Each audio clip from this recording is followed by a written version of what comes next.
찬송가 342장 찬송입니다. 342장 찬송입니다.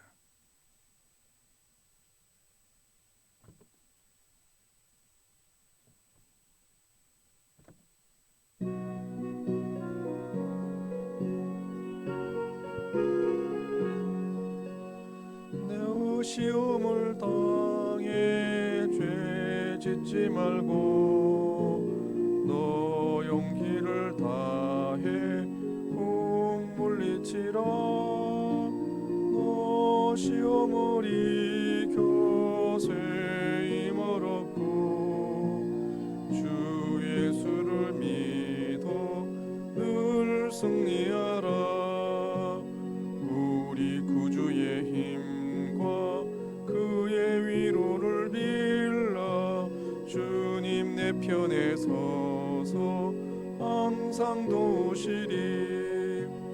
내 친구를 삼가 잘 선택하고 너 은행을 삼가 늘 조심하라. 너 열심을 다해 늘 충성하고 온 정성을 다해 주 봉사하라. 우리 구주의 힘과 그의 위로를 빌라. 주님 내 편에 서서 항상 도우시리. 잘 이기는 자는 상 받으리니 너 낙심치 말고 늘 전진하라. 내 구세주 예수 힘 주시리니 주 예수를 믿어 늘 승리하라. 우리 구주의 힘과 그의 위로를 빌라. 주님 내 편에 서서 항상 도우시리. 하나님 아버지, 은혜를 감사합니다. 지난 한 주간 동안에도 우리와 함께하여 주시고 동행하여 주시니 감사합니다. 오늘 주일 새벽에 또 말씀과 기도로 이 하루를 시작하기를 원합니다. 예배 가운데 함께하여 주시고 하나님의 모든 말씀들이 내게 주시는 하나님 말씀으로 들릴 수 있는 그 모든 시간들이 될 수 있도록 주님께서 도와주옵소서. 오늘 특별히 또 주일학교 모든 예배들이 회복이 됩니다. 함께해 주셔서 그 모든 학생들이 또 아이들이 젊은이들이 다시 아버지 앞에 예배의 자리로 나올 수 있도록 주님께서 도와주시고 함께하여 주옵소서.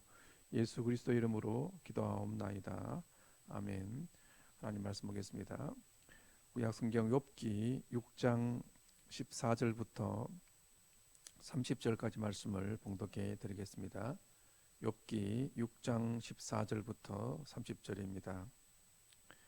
낙심한 자가 비록 전능자를 경외하기를 저버릴지라도 그의 친구로부터 동정을 받느니라. 내 형제들은 개울과 같이 변덕스럽고 그들은 개울의 물살같이 지나가누나. 얼음이 녹으면 물이 검어지며 눈이 그 속에 감추어질지라도 따뜻하면 마르고 더우면 그 자리에서 아주 없어지나니.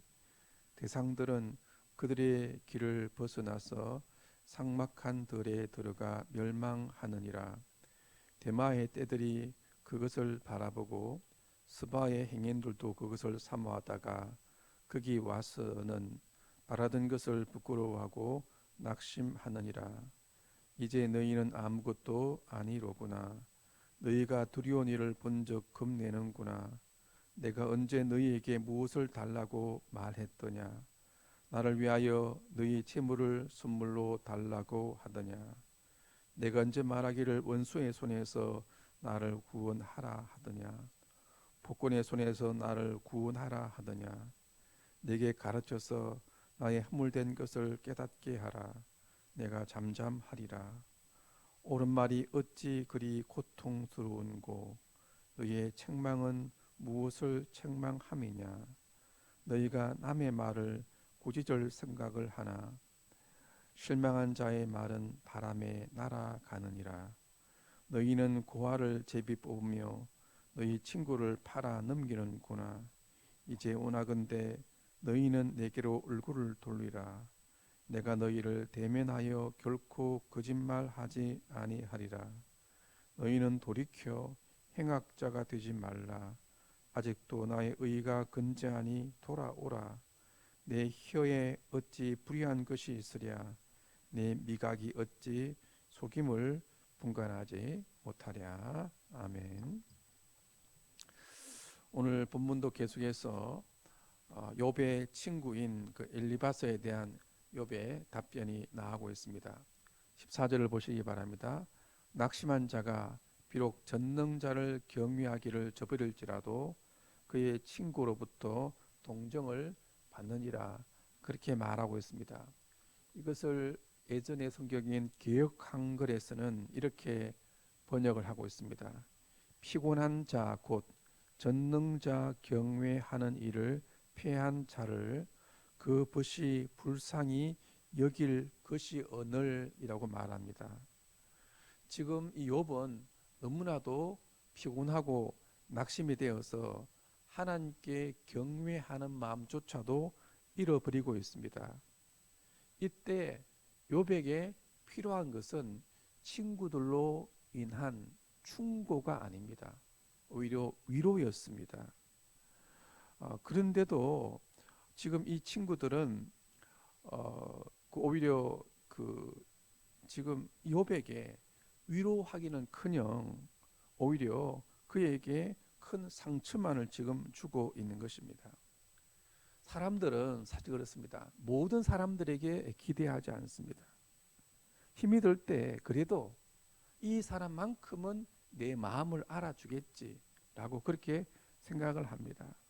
그런데 지금 그렇게 기대했던 친구들조차도 와서 위로하기는커녕 그냥 바른 말만 하고 있습니다.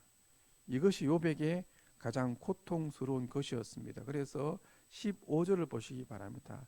내 형제들은 개울과 같이 변덕스럽고 그들은 개울의 물살같이 지나가누나 라고 말합니다. 지금 이 내 형제는 그가 기대를 걸었던 친구들을 가리키는 말입니다.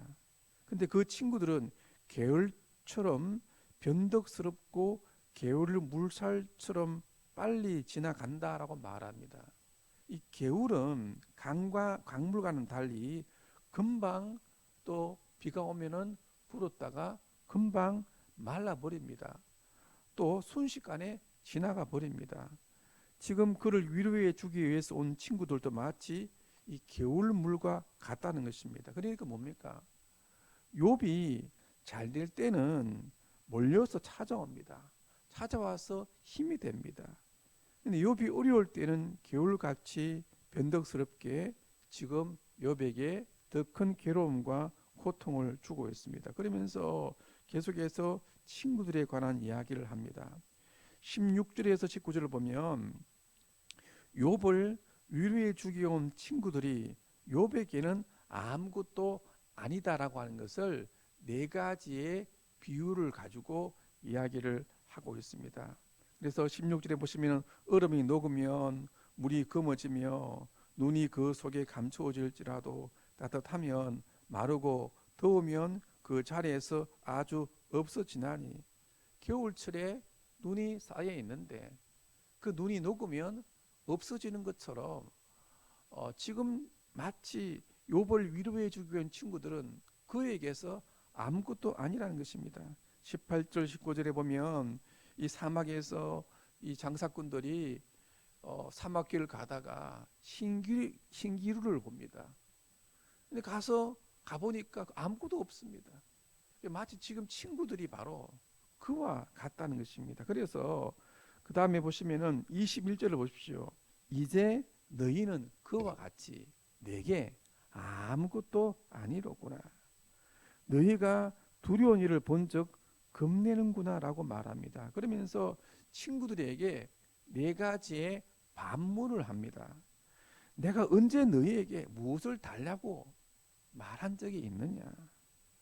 나를 위하여 너희 재물을 선물로 달라고 내가 너에게 한 적이 있느냐? 내가 이제 말하길 원수의 손에서 나를 구원하라고 말한 적이 있느냐? 폭군의 손에서 나를 구원해 달라고 내가 말한 적이 있느냐? 그러니까 무슨 말입니까? 지금 욥이 원하는 것은 단순한 문제 해결이 아닙니다. 이런 어떤 재산을 잃어버리고 건강을 잃어버린 욥에게 이 문제를 해결해 달라고 하는 것이 아닙니다. 그냥 고통 가운데 있는 욥을 있는 그대로 그냥 봐 달라는 것입니다. 우리는 많은 경우에 힘들어하는 사람이 있을 때 그 문제를 해결하려고 합니다. 그런데 그것보다 중요한 것은 무엇입니까? 그 사람의 마음을, 그 아픈 마음을 이해해 주는 것입니다. 공감해 주는 것입니다. 그래서 뭐 특별하게 어떤 뭐 왜 그러냐 이거보다도 아 그렇군요. 야 그렇습니까? 그냥 그렇게만 해도 되는 것입니다. 근데 문제가 무엇입니까? 이런 상황 가운데서 친구들은 이 문제의 근원을 지금 파헤치고 있는 것입니다. 그리고 그 문제의 근원이 바로 욥 너 자신이다. 회개하라. 지금 이렇게 이야기를 하고 있는 것입니다. 욥은 지금 그동안에 이 비유를 통해서 말했는데 이제 24절부터 보면 직설적으로 이제 친구들에게 말을 합니다. 24절 보십시오. 내게 가르쳐서 나의 흠물된 것을 깨닫게 하라. 내가 잠잠하리라. 무슨 말이냐면 너희가 너무나도 막연하게 내가 뭔가 죄가 있다고 말하는데 자 그러면 구체적으로 아주 구체적으로 내 죄에 대해서 잘못된 것을 깨닫게 해달라. 말해달라는 것입니다. 막연하게 뭔가 내가 죄가 있기 때문에 그런 것이 아니냐 하지 말고 정확하게 이런 죄를 지었으니까 회개하라고 구체적으로 말해서 내 흠물된 것을 깨닫게 해라. 그러면 내가 잠잠하리라고 말합니다. 그 다음에 보면 기가 막힌 말을 하고 있습니다. 25절 보십시오. 옳은 말이 어찌 그리 고통스러운고 너희의 책망은 무엇을 책망함이냐. 보세요. 우리가 사람들에게 옳은 말을 하는 것이 사람들을 더 고통스럽게 할 수가 있다는 것입니다. 더더욱이 어려움과 고난 가운데 있는 사람들에게 바른 말하고 옳은 말하는 것이 그래서 회개하라는 말이 그 사람에게 더 큰 고통을 줄 수가 있다라고 하는 것입니다. 그러면서 또 이렇게 말합니다. 너희는 고아를 집이 뽑고 너희 친구를 팔아 넘기는구나. 이렇게 지금 내게 와서 충고를 하는 너희들은 오히려 나를 지금 돈 주고 팔아 먹는 그런 파렴치한 사람과 같다. 지금 그렇게 이야기를 하고 있는 것입니다. 그러면서 28절 봅시오. 이제 원하건대 너희는 내게로 얼굴을 돌리라. 내가 너희를 대면하여 결코 거짓말하지 아니하리라. 아마 지금 친구들은 욥에게 이 말을 할 때 욥의 얼굴을 바라보고 하는 것이 아니라 고개를 돌리고 이렇게 돌리고 욥에게 지금 비꼬는 듯이 지금 이야기를 하고 있는 것 같습니다. 그래서 이제 원하건대 너희는 내게 얼굴을 돌리라. 그 말을 할 때 내 얼굴을 보고 말해라. 나도 너희를 얼굴을 대면하여서 내가 거짓말하지 않고 내가 정직하게 이제 내가 오히려 내가 너희들에게 말을 해보겠다라고 말하면서 29절 보십시오. 이렇게 말합니다. 너희는 돌이켜 행악자가 되지 말라. 아직도 나의 의가 건재하니 돌아오라라고 말합니다. 이제 오히려 욥은 그들의 얼굴을 딱 쳐다보면서 이런 말합니다. 너희는 돌이키라는 것입니다. 행악자가 되지 말라는 것입니다. 무슨 말입니까? 지금 너희들이 나를 충고하기 위해서 여러 가지 말을 하고 있는데 이것은 오히려 나에게 악을 행하는 것이다 라고 말합니다. 오히려 이것이 너희들이 내게 죄를 짓는 것이다라고 말하고 있는 것입니다. 그래서 너희는 돌이켜서 오히려 너희들이 회개해서 행악자가 되지 마라. 나의 의가 건재하니 내가 죄 지은 것이 없으니 오히려 너희들이 오히려 회개하고 돌아오라. 지금 그렇게 말을 하고 있는 것입니다. 그러면서 내 혀에 어찌 불의한 것이 있으랴. 내 미각이 어찌 속임을 풍관하지 못하랴. 단순하게 뭐 혀와 미각, 뭐 음식에 관한 뭐 어떤 그런 이야기를 하는 것이 아닙니다. 욥은 계속 말하기를 나에게는 불의한 것이 없다. 내가 어떤 참과 거짓을 분간하지 못하는 자가 아니다. 계속해서 욥은 이런 가운데서도 자신이 죄를 짓지 않았다는 이야기를 계속해서 이야기를 하고 있습니다.